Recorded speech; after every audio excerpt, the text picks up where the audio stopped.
Nietzsche says that when you have mastered fear, you have mastered all. Wouldn't you want that for yourself? From that, we learn already that it is possible to master fear of any kind.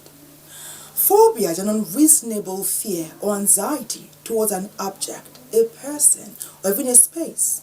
We have different types of phobias. We have social phobias. We have specific phobias. Many people have phobias and they know it. What they do not know is that phobias can be treated. What are you afraid of? Is it dark? Are you afraid of snakes? Are you afraid of dogs? Are you afraid of driving? Are you afraid of flying? Are you afraid of man? That would be called androphobia. Are you afraid of spiders? That is arachnophobia. What I want to tell you today is that whatever phobia you have, you can be treated for it. Welcome to Wellness and Living. Our topic today is phobia. My name is Thelma Obaza. You know how we like to do it. We go out. We talk with you.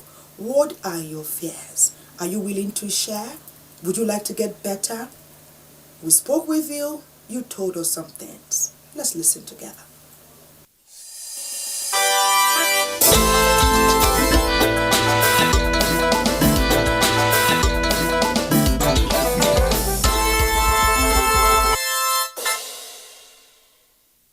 Yes, I remember I have phobia, yes. I don't think I do.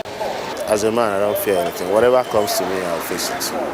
I could say I have a phobia for racial discrimination. Yes, I do have phobia for heights. Heights, I used to say, when I'm on top of maybe a mountain or maybe a very high upstairs. I know. Based on my belief, I'm asked not to fear. I do. One time ago when I had an accident, each time I enter a car, and sometime when I get see some of accident occur, it grieves my fear most. No, I don't believe it. I don't have it. Yes, I have an air phobia. I remember my first flight. I'm from Lagos to Port Harcourt, and it was during rainy season. When they announced that there is going to be like 45-minute delay, I was scared. During my schooling days and during my childbearings in the labor room, whenever I'm stepping to labor room, I used to have those sorts of phobias in my mind that this journey is so easy to go and come back. When I was young, I was playing and I fell from a stair from upstairs. So when I fell from there, the phobia came. At any time I see myself on a high place, I do have that fear of, okay, let me not fall down. Treat other people like you'd want to be treated, and knowing the fact that we are all created by God and we're all humans and share the same feelings. So I mean, there's no point treating other people other than you want to be treated, that's it. Because God let me know that I should not be afraid of anything. I should not fear. The resistance of such thing I didn't doubt it. The resistance of something that will cause somebody to fear. But with God in me, I have the confidence that those things that come, as I trust in God, I will overcome them. I don't have phobia. And in regard to that, I'm not working towards it. So I don't have anything to work towards when I'm not interested on, or when I don't care much about what's going on or what will happen tomorrow or today. So whatever comes to me, I take it I see it. Whenever I remember God, I throw it away like woven water away. Climb somewhere and try looking down. I doing it frequently so that I will beat it, so that it won't always happen to me anymore. Once you have faith in God, I think it will drive away fear.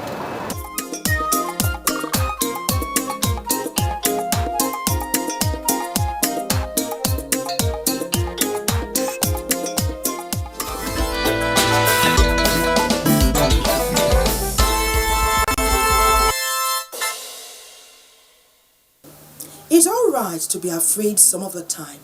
At different points in our lives, we have all been afraid of something. But when you fear something or many things all the time, then you have a phobia and then you just may need help. According to Stephen Richards, when you have a fear of something, the world is a big place. But when you have courage, the world shrinks. And that's what we're doing today. We're shrinking the knowledge. We're bringing knowledge from different places, different parts of the world, bringing it together so you can understand better, and then together we can learn. When you have a phobia, it means that you experience an exaggerated or unrealistic sense of danger in certain situations. As a result, you might then start to organize your life around the thing or things that are making you anxious. Human behavior is not always logical. One of the strange things our minds can do is to become afraid of things that we logically know are not dangerous. Getting a shot is safe, nothing to faint about. Or, airplanes are safe, right? That is the logical mind speaking. The less logical mind springs up uncomfortable reactions, and this become phobias. Most people define phobias with the phrase fear of spiders, for example, or fear of sharp objects or needles. Most phobias have technical terms that start with a Greek or Latin phrase and end in a suffix, like phobias, for example. Ophidophobia, fear of snakes. Trypanophobia, fear of injections. Aviophobia, fear of flying. Just to mention a few, history shows that phobias are rich, varied, and complex. People have had phobias for thousands of years, but it's only been recently that we have known much about these fears, or even enough to call them phobias.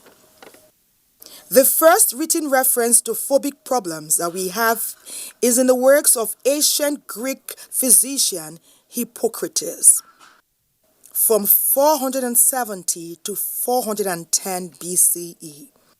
In one of his works, called the Seventh Book of Epidemics, he described a condition in a man named Nicanor and talked about his fear of the flute, or perhaps its music. This music and this flute were handled by a piper, and Nicanor was afraid of the music, the piper, and the flute. Eventually, 500 years later, a Roman doctor, Celsus, used the word hydrophobia, water fear, to describe someone who seemed to have a horror of water due to rabies. History relates this first mention of the word phobia to a Greek god, Phobos, the son of Ares, the Greek god of war. Phobos and his hard-won wars are yet another story.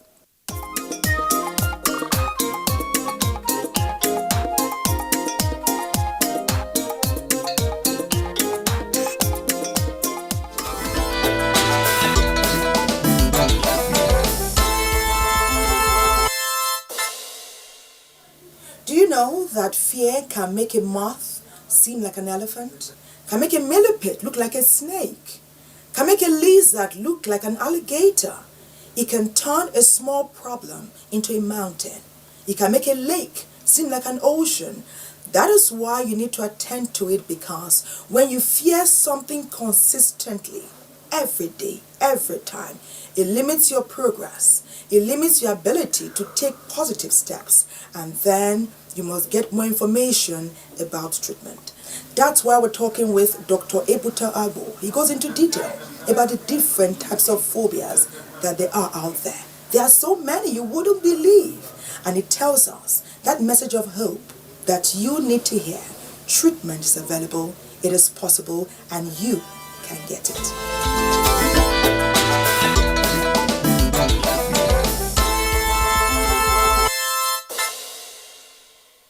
Phobia refers to an irrational, unreasonable, unjustifiable fear of either an object or a situation.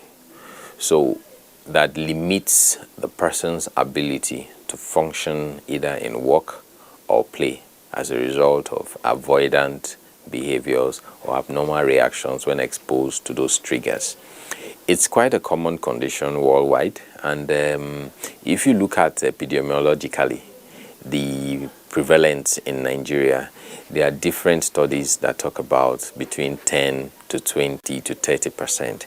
But if we were to be conservative and to insist on 10% and a population of roughly 200 million people, we could safely say that there are 20 million Nigerians with one form of phobia or another. Phobia can be classified into three major groups: agoraphobia, which is a fear of public places; social phobia, which is a fear of social situations; and then specific phobia, which get their definition based on what the fear is directed towards, either an object or a situation.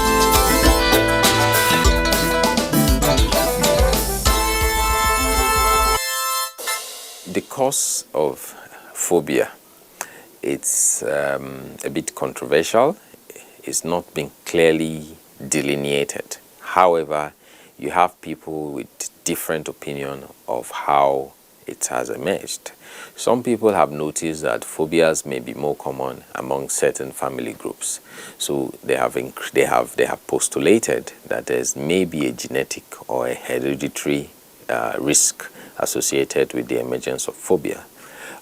Some other psychologists have postulated that certain exposure to certain stimulus, like into life-threatening situations, fearful situations, can create a scenario where the patient or the person involved develops a permanent and a morbid and an unreasonable fear for similar situations. Some other people have looked at it psychoanalytically, and they've said that there's a certain part of your psychological functioning which we may for this discussion characterize as your ego.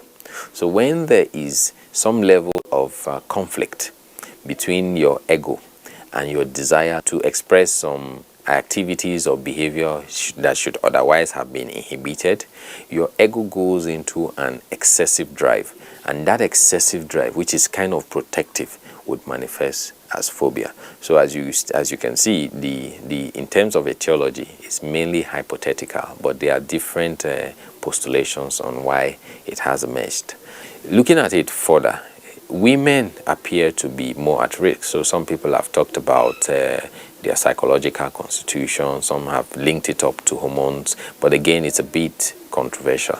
But what we know for sure is that if you look at the general population, women are more at risk of developing phobia, and then some people who have been exposed to certain stressful life situations are also more at risk. And some people who are from certain families where maybe a mother or a father has a certain phobia, one or two people down the line may also have that phobia.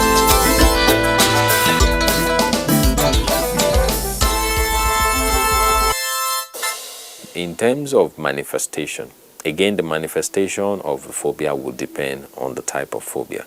So patients who have agoraphobia will have a complete dislike, an unreasonable and irrational fear of going to a public place, like going to the market, going to the shop, going to the mall, going to watch a movie. Social phobia has to do with fear of being exposed to maybe social stimulus, social requirements. So the person is afraid of being embarrassed. So he's worried that, okay, if I go out to interact socially, I may be embarrassed. So they are generally over shy, so to speak. And that, again, limits their capacity to interact. And lastly, but not the least, the group of phobias that encompasses everything possible is a specific phobia, where the person has a morbid, irrational, unreasonable, and unexplainable fear for a specific object or situation. So if you take, for example, zoophobia or kynophobia, fear of dogs, you would have a situation where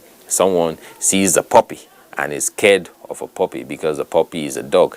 But that is distinct from just being afraid of a dog. Then other types of phobia obviously will be claustrophobia. Claustrophobia is a morbid fear for enclosed spaces. A person who is claustrophobic will find him or herself in a room that probably is well protected, but will still be afraid of being in that enclosure.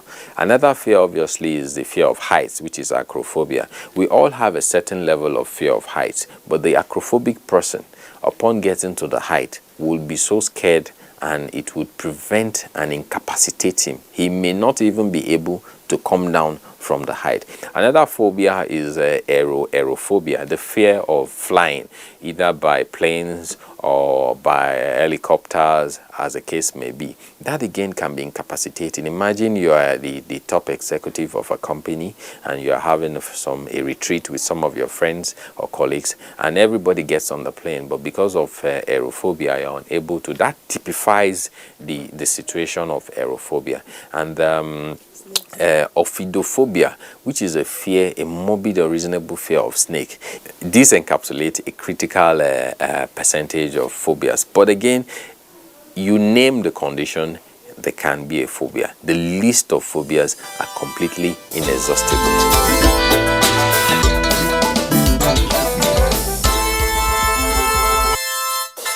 In terms of treatment, there are several interventions you can use, but critical is psychotherapy. And psychotherapy includes different forms of psychotherapy. You could have cognitive behavioral therapy, you could have cognitive therapy, you could have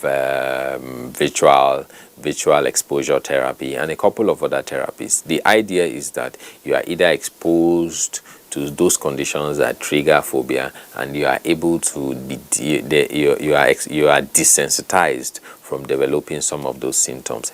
Apart from psychotherapy, which is very key, the use of medication has a role in managing patients who have phobia, because you may have situations where a patient on account of phobia may become very anxious and go into a panic. You would have to calm the patient down. So there are medications to achieve that. There are medications to also address other mental health problems like depression and anxiety, which may all present in patients who have phobia, because a critical percentage of patients who have phobia also have other mental health challenges like depression, like panic attacks, like anxiety, also like substance abuse. In fact, in patients who have agoraphobia, it's been known that the level of the rates of substance abuse is usually higher, because they are mostly indoors, they stay at home, and they kind of introspect and feel that, life is not going on so well. Studies have shown that it is here, it is present. We have millions of Nigerians who have phobia. Phobia is not a death sentence. If you get the right help, you may be able to rise from the chains of phobia and live life to the fullest.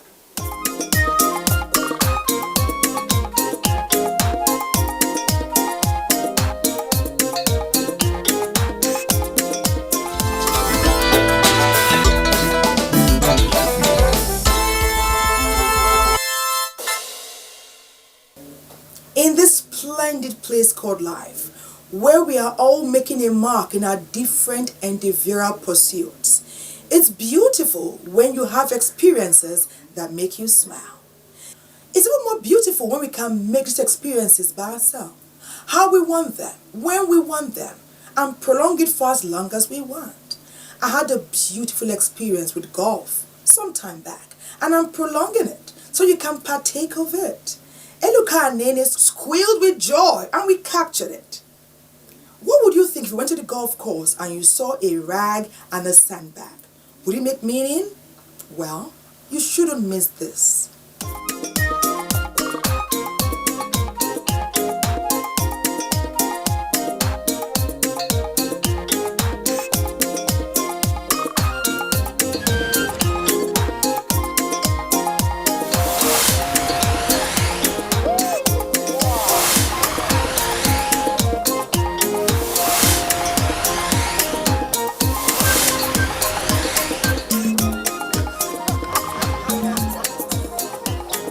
After the practical training, you now have your towel and your sandbag. Without your towel and your sandbag, you are not qualified to go inside the course. Because when you are carding, you have to soak part of the towel When you soak part of the towel, when your oga have played, your master you carry for have played, you collect the cloth and clean it with that wet part and use the dry part to clean the surface again. That is the usefulness of the towel. This is the most important part of being a caddy. With you being a caddy without a sandbag, you will not be allowed to caddy. With this sandbag, before you tee off, there used to be sand in every tee box. The sand you take and put inside your sandbag and hang it on the trolley. When your master played and there is a divot, there's what we call divot. When you pick divot with the clubs, you open your sandbag, you replace that divot. There will be a piece of grass that will pull out of the divot. You replace the grass, then you put some sand around it and with your leg you smoothen it. Without this sandbag, if your master removes sand divot and another member played a ball inside that divot, to get that person pissed off because he will not be able to play that ball the way he wants.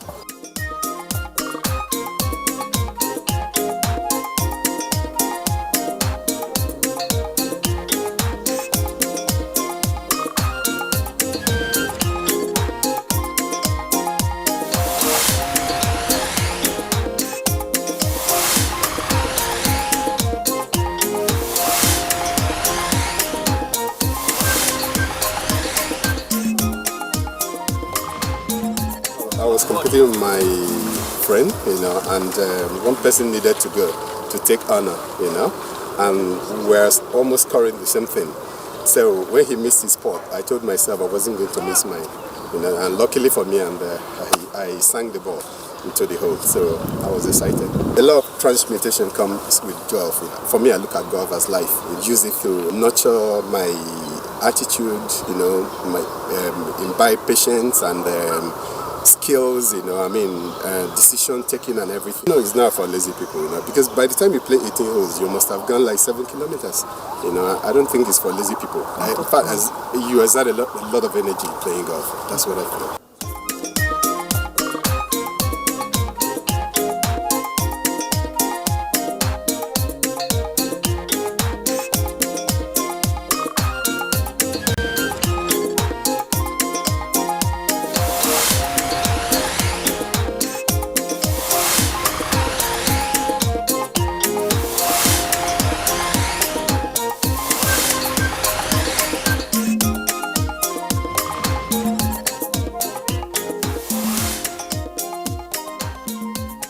Structure does not matter, it's your flexibility, that's one. So if you are playing golf, you are flexible, you of course you play well, it's something that makes you exercise, you get exercise, and as long as you are playing it often and often, you get used to it. It don't matter if you are fat, if you are slim, if you are small, if you are big. Game of golf, anybody can play golf. It's fast growing here in Nigeria, and we are happy about that. We are meeting up to the golfing world standard, and women are coming. It's a plus. Usually before it used to be men everywhere, but now we have more women are coming, more girls are coming. So we are growing golf in a large level. Sometimes we used to have some clinic here. We have more girls among the children that are coming of 18, under 18 and all that. So it's a plus to our country. We are growing.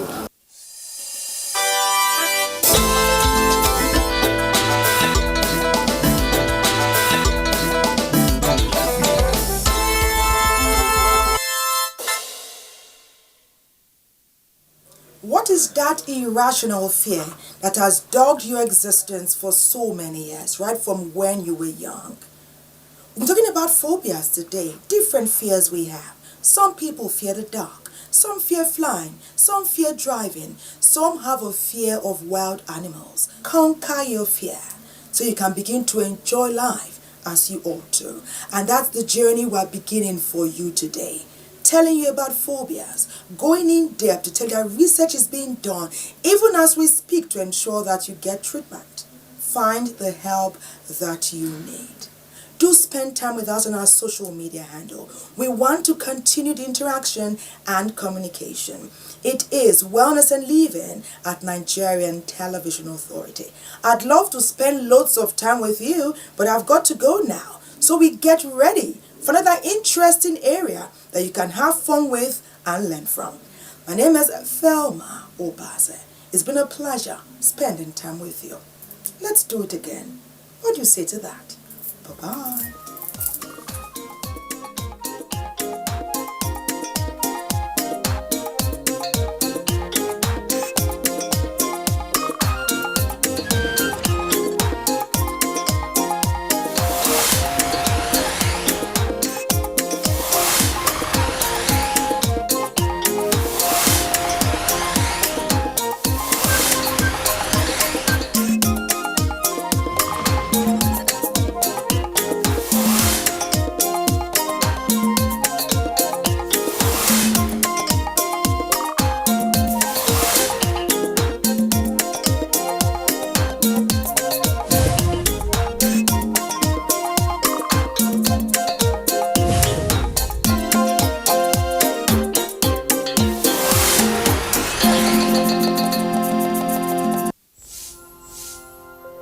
I'm Deputy Comptroller of Customs Joseph Atta, the spokesman for the joint security exercise. Over a period of time, either through indifference or deliberate non-compliance to the ECOWAS protocol on the transit of goods by our neighbors, the Nigerian Customs Service have been raising this issue. MOUs were signed severally. They were broken as soon as they were signed. We've seized over 32,050 kg bags of rice. And that is a huge impact. And then the fact that the coming in of this foreign rice have been completely shut down. We've gone around, we've received testimonies of farmers who, before now, found it difficult to sell one truck on a market day. These people say it now that those who could not sell one can now sell up to 20 trucks.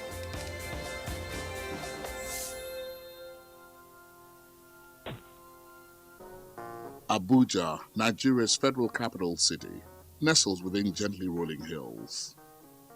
It is landmarked by modern architecture, greenery, parks, and broad waterways. It is a city that's fast becoming the preferred destination point for tourism, meetings, and conferences in West Africa.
This is the network service of the NTA.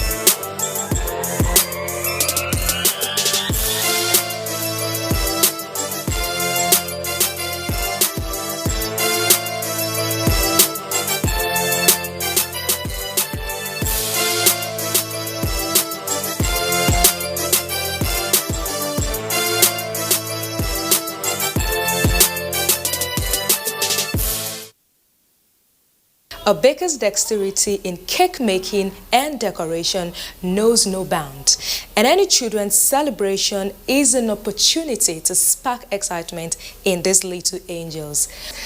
Bakers create cakes and decoration that depict cartoon characters that children love and admire. It's Baker's World on NTA. I am Funke Oyele. Welcome to the show.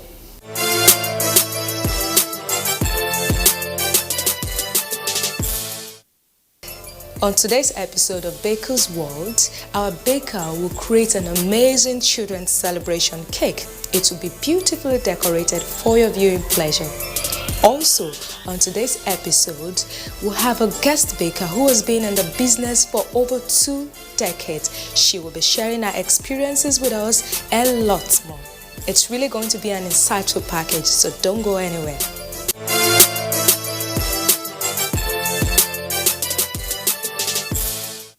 Our guest baker and our assistant will show us how to make fluffy and tasty chocolate cake.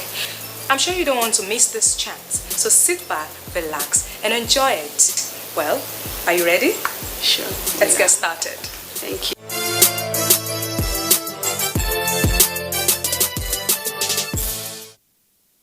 We will be showing you how to make very yummy chocolate cake. And we're going to start by letting you know the ingredients. First, we have our flour here. And for this recipe, we'll be using 240 grams of flour. We're having multiples of 2. So here we have 400 grams. And then we have sugar. We have 2 cups. That's 800 grams. And we have our unsweetened dark cocoa. We have 150 grams here. And here we have our baking powder. We have 12 grams. We have bicarbonate of soda. We have 14 grams. And then we have 1 teaspoon of salt. That's our dry ingredients. So they've all been measured previously. So we have a clean bowl here. We're going to pour in all our dry ingredients.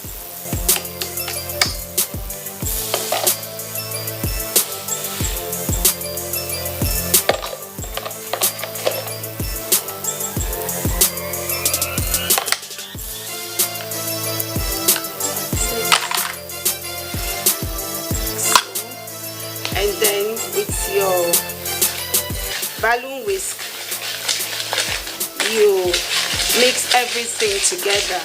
Once you're satisfied this is very well mixed, you set aside and you get another clean bowl for your wet ingredients. You have 4 eggs at room temperature. You whisk your eggs into this bowl.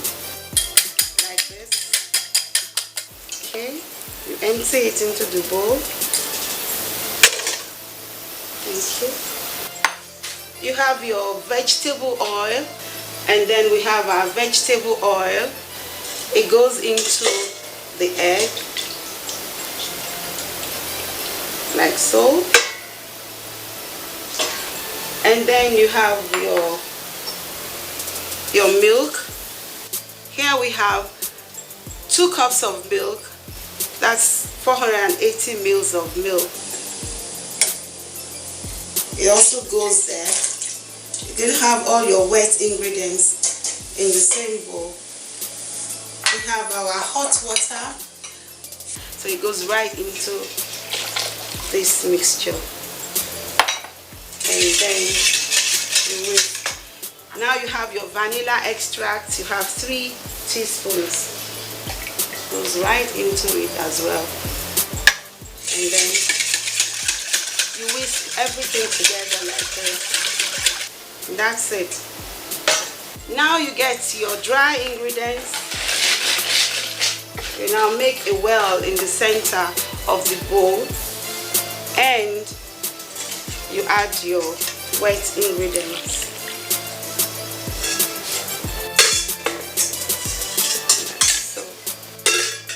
And then you carefully mix everything together. You don't overwork your batter. This chocolate cake is really very yummy. I bet you want to try your hands on it. Meanwhile, your oven has to be ready. You have to preheat your oven at a mark of 350 degrees Fahrenheit or 180 degrees Celsius. So we're carefully going to fill our pans. Now you're not going to fill your pans to the brim, you're just going to do them halfway because it's sure going to rise. Okay. That's our 6 inches by 4. Just exactly what we needed for the pans. So our batter is set to go into the oven. Like I said, the oven is already preheated. It's already at 360 degrees Fahrenheit or 180 degrees Celsius. And you're baking for 25 to 30 minutes. You really have to understand your oven. Yes, some ovens heat more, they get more, hotter than the others. Well, while our cake is in the oven and baking, we'll take a short break, and when we return, we'll be having a chat with our guest baker.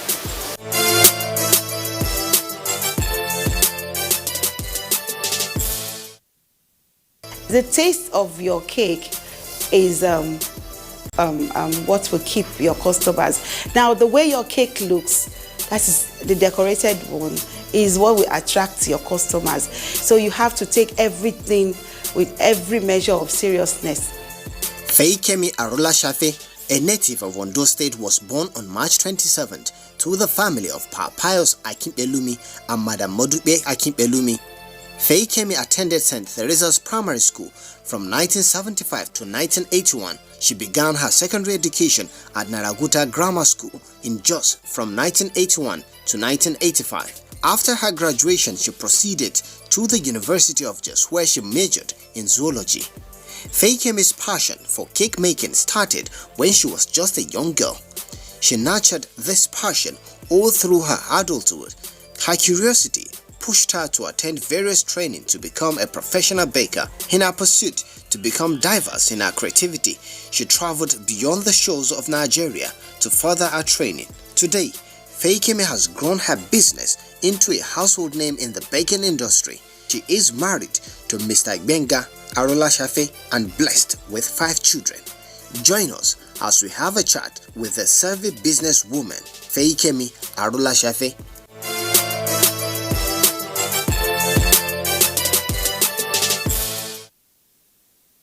Our guest today is a vibrant and creative baker who started baking as a hobby. And today, she is the CEO of Sweetheart House of Cakes, Mrs. Feikemi Arolashafe. Welcome to Baker's World. Thank you very much. Now, you've been into cake making since 1992. That's about 27 years now. Tell us, how did it all start? It started in the secondary school. I just discovered I had this flair for baking, and I always liked to try my hands on things. I think I was adventurous. You know, most times when I ate cakes and all of that, I would try to see how it was achieved. And that was how I, kept developing my flair for baking. And way back when I got to the university, that was in 1987, I still continued. I was using the local oven as you get your pot and sand and then you bake. I was baking for my friends and I was actually enjoying it. I wasn't baking for the money but for the pleasure. Okay. Until 1992, when I had to bake for a popular music artist, that's Tulampa to be precise.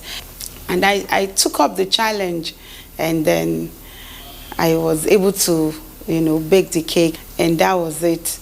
I kept on baking birthday cake. So this time around, I had the boldness, after that work, to start charging. In all those years that you've been baking cake, what was cake making like in those days compared to what it is right now? Those days, just very few people were into the business, and they weren't like ready to release their trade secrets, in quotes. They were like hoarding, they didn't want people to become like them. So for you to even get information, like maybe you're working on a project and then you needed help, it was almost impossible. You just had to like self. With your wealth of experience, I know that at one point or the other you must have encountered different challenges. How would you resolve those experiences? Tell us. Every part of the house had one baking equipment or the other.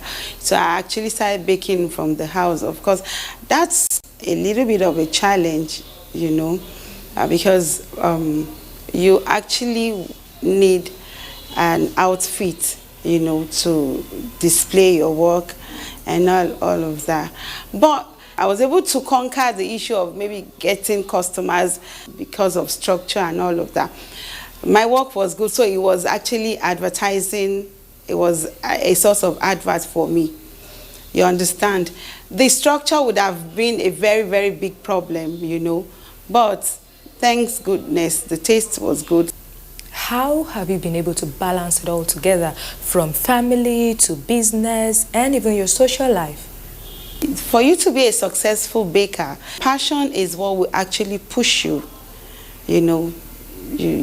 because most times you have to work late into the night. And for me, I enjoy working very late at night when everywhere is quiet and all of that. That's when I do my decorations, I get inspirations and all of that. And of course, you have to attend to family. You have to attend to your kids, your husband, you have to, like you said. And so understanding has to come to play here. My husband has been a very great support, and of course my social life, because baking has become part of me, so it's just it keeps me going. Let's talk about today's cake. You're making a chocolate cake and also an African sunflower ballerina cake. How come those two combinations? Looking at the ballerina cake, it's actually for kids. And kids love chocolates a lot. They love the chocolate cake. Even adults, they love it so much. It's so yummy and very moist. And that's why we've decided to go for the chocolate cake. Most times when you see kids eating it, you just want to eat it because they are so much in love with it. They want to just finish every bit of it. It's really, really easy to make, except that you have to be very, very careful, not to overwork it. For me, I think it's about the easiest cake, to bake. And, well, I would say it's expensive, but affordable at the same time, yes. What's your advice for someone that is out there that is thinking of going into this business as you? Like, what should they look out for? What equipment should they start with? And also in terms of funding, what's your advice for them? For you to be a successful baker, you have to start small. If you can't afford to buy all the equipments we have now, there are some very basic equipments that you need that are really, really affordable. And as you grow in the business, you can begin to buy, the bigger ones, You have to pay attention to details. You don't compromise your standard for anything. You do the right thing, and I tell you, the sky will be your starting point. All right, thank you so much. It's really been a pleasure having this chat with you. Thank you. Thank you. Well, that was our conversation with the CEO of Sweetheart House of Cake, Mrs. Feyikemi Arolashafe. Well, our cake should be about ready now, so we'll go to the kitchen and start decorating.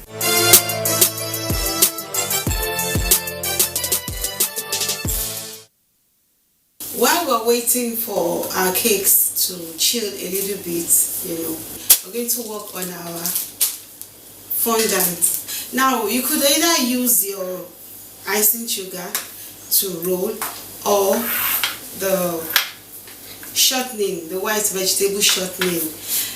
We're going to use both. Now, the advantage of the vegetable shortening is because you're working with colored paste. You won't see patches of white icing on your paste. It makes it really shiny, so you don't have to steam at the end of your work. The surface, the essence is that you don't want your paste to stick on your work surface. Yes, you have your rolling pin, and then you could apply a little icing on it, so you avoid it sticking on. So we have a round cake to cover, so I'm going to try to achieve the round shape. Okay, Ishala, I need you to get me the 8 inches round cake from the chiller. I think by now it should be all set for covering. So I think I'd like that. Okay. Thank you. 2 ways you could lift your rolled out fondant just the way you would lift a tiny little baby. You just cuddle your fondant and place nicely on your cake, or you use your rolling pin. You could just lift your fondant halfway, like so, and then you have your cake underneath, and then you just roll over your fondant. And you need your smoothers. These are magical, I tell you. So you just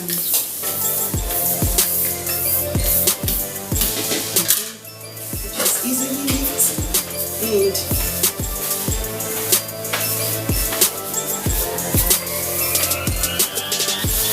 so you now push and be sure you haven't trapped any air bubbles. So with your smoother, you just gently rub. So I'm going to cut out the excess fondant, and I'm going to be very careful.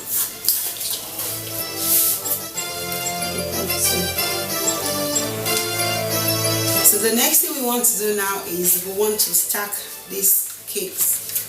So that way the royal icing would help to stick the stacking board in place.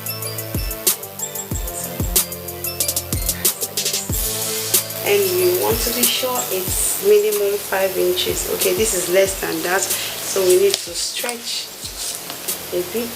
This is just a mixture of CMC and water. So with your brush, you just apply your glue. We're going to stick the print on our fondant.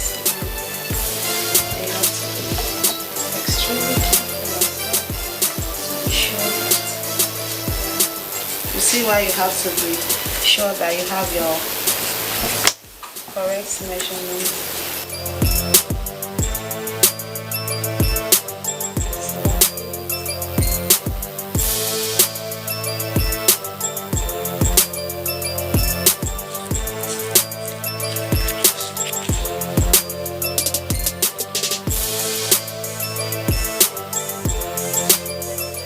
Now you need to also cut out your piece of fondant to aid in sticking on this ballerina.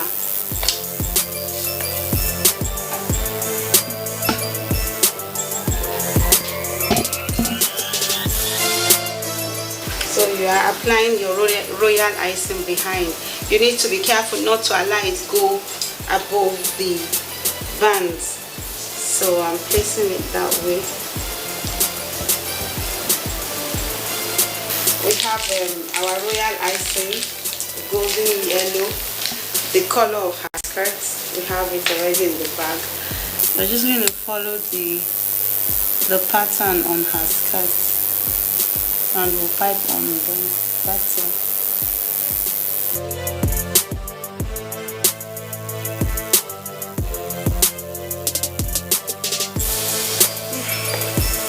Wow, wow, wow, wow, wow. Oh, this is really beautiful. I love this. Well done. Good job, good job.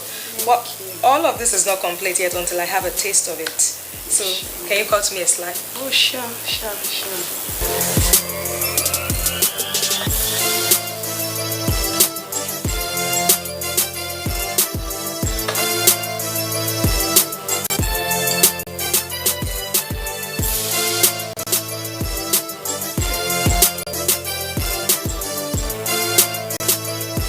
Really good.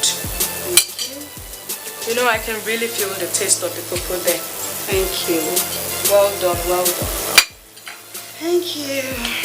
Well, we've come to the end of the show. If you really desire a chocolate cake like this, all you need to do is follow all the recipe and the procedure demonstrated by our guest baker. We would like you to follow us on all our social media platforms. We will love your comments, likes, and feedbacks. You can reach us on all our social media platforms rolling across the screen right now. Well, until next week, when we come your way again, it's same station, same time. I am Funke Oyele. Bye for now.